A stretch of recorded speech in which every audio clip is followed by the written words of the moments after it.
Hey there, my name's Bill. My wife and I are the owners of Cherry Tree Collection, and today I want to show you how we make our stretch bracelets. Several supplies that you're going to need are a needle. Uh, I just use a piece of stainless beading wire. I love this soft touch, it's very fine. I just take and cut off a piece and fold it in half. If you buy one of our bracelet kits, we include the elastic and the needles in there, so you can use those. You'll need some beads. Today I have some 8mm tiger eye beads. And we also have some elastic.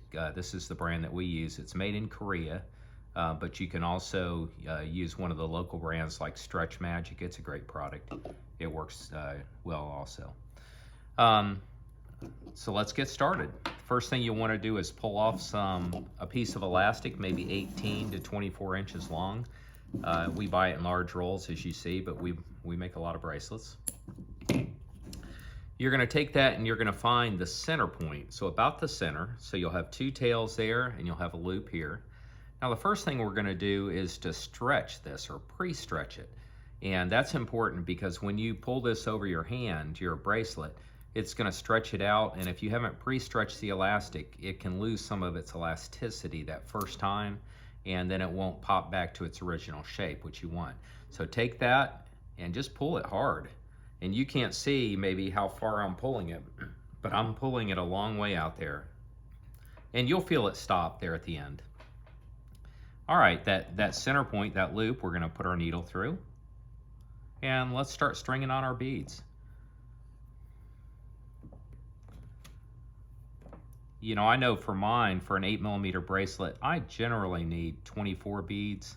It's not always exact, depending on if the bead is 8.0 millimeters or if it's 8.3 millimeters. I might need one more or one less bead for that. The way beads are made, they're cut on a grinder, but then they're drilled from both sides. So they drill halfway through, then turn it over and drill the other half. So sometimes you'll feel that little groove in the middle, you know, where it doesn't meet exact. And that's very common. You know, some beads, the hole feels like it's larger than others. That's also caused by from drilling from both sides. But they do that so the bead doesn't chip out on the back side. Otherwise you get a big chip and they have to throw the bead away. Now this is just going to take a minute, so you know, normally I might try to cut it out, you know, if we're making something longer like a necklace, but since it's just this bracelet, I'm just going to bore you with other stuff while we're stringing this on. For those of you that don't know me, I've been in the bead business for over 20 years. I started out by selling wholesale at large gem shows and other types of rock shows, things like that, all over the country. You know, we did the large shows out in Tucson and Milwaukee, Boston. I think I did that. At one point we were doing that 9 times a year. Oh my goodness, that was a long drive from here. We're in North Florida. But about probably 8 or 9 years ago, I guess now, I sold the wholesale business to my good friend Jen. She lives in Asheville, North Carolina. And I started making bracelets and selling them online on our website and also on Amazon. And it's been good. I mean, I just love it. I love gemstones. I always have.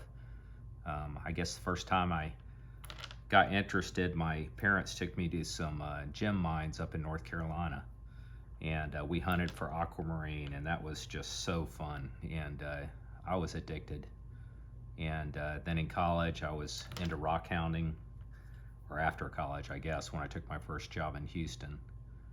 And I don't know, it's been a little over 20 years ago, I decided to start a business and do it.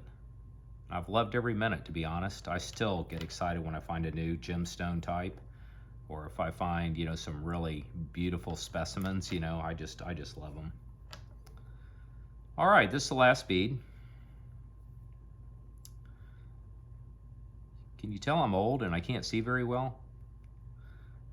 Normally I have better lighting. I'm sitting where at one of our tables, and the lighting's not great overhead. All right, what you'll want to do is I slip my finger into that hole at the halfway point there, and I'm just going to pull the other end and going to pull these beads down to the one end. Now we have two tails on this end. We want to take one of those and we're going to stick it through that loop right there. We're going to grab the other tail, so we're holding it by the two.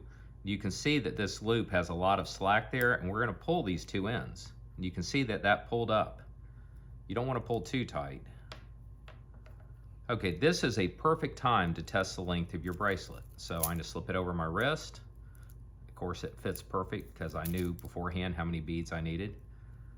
And you also want to check the tension, make sure that it's got some, snugness there, but it's not too tight. You don't want it to be super tight or it won't go over your hand easily.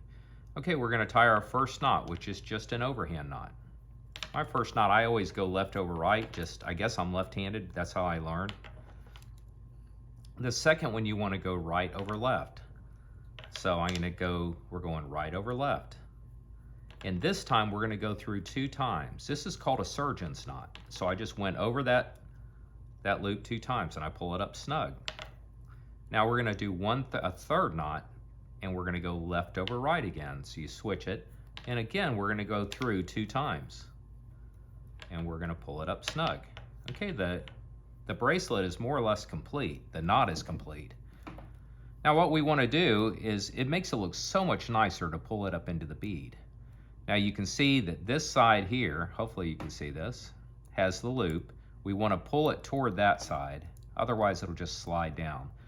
So what I'm going to do is pull both ends tight, so I'm holding on to both ends, and I'm going to slide this bead over, and we're just going to pull it right up into the knot. Now a lot of times you'll feel like when I get to that center, where I told you about how they're drilled from both sides, you'll feel when it hits there, and it doesn't want to go past, so I'm just going to stop there.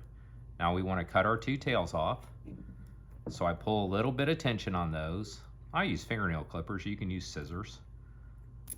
And we're just going to cut it, and you can see that those ends pop right up into that bead, and it's complete. It's a good time, test it on your hand. If that knot's going to slip loose, it'll slip now. It shouldn't, because we tied it correctly.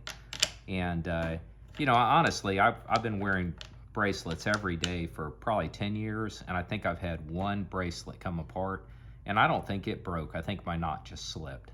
So since we learned how to do the knots like this, which has probably been about 6 years, I haven't had anything come loose. And if you tie it wrong and you forget a step, yes, it can come loose, so be aware of that. But I hope you've enjoyed the video. Please reach out to us anytime, sales@cherrytreecollection.com, and I'll be happy to answer any questions I can. Thank you again for being our customer. Talk to you soon. Thanks. Bye-bye.